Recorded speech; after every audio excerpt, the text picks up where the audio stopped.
Assalamu alaikum. Netanyahou a encore une fois cité un passage de la Torah. To the people of Israel and to the soldiers of Israel, I say, be strong and of good courage.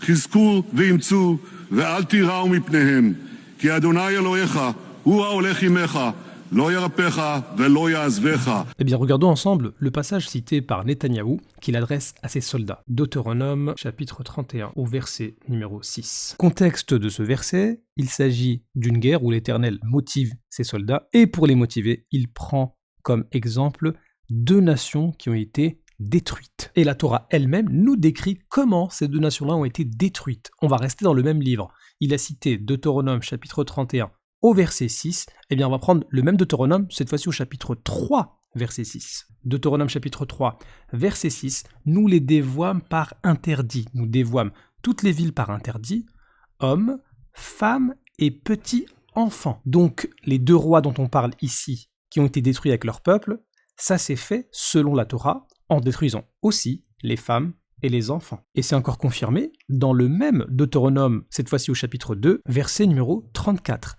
Nous prîmes alors toutes ces villes, et nous les dévoîmes par interdit, hommes, femmes et petits enfants, sans en laisser échapper un seul. Donc, ils ont tout détruit, hommes, femmes, petits enfants, personne n'y a échappé, et ils ont pris toutes leurs villes. Donc, si on récapitule, nous avons Netanyahou, lors de son discours à l'ONU, qui cite un passage pour motiver ses soldats.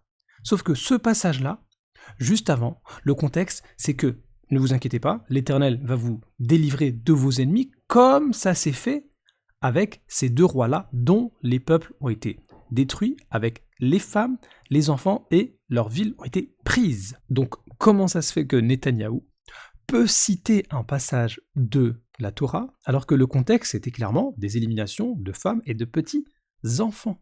Netanyahou, lorsqu'il va citer le verset 6, il va d'abord commencer par lire le verset numéro 1, et donc il va passer par le verset numéro 4. Imaginez ce qui peut se passer dans la tête des soldats qui écoutent ce passage de la Torah cité par Netanyahou.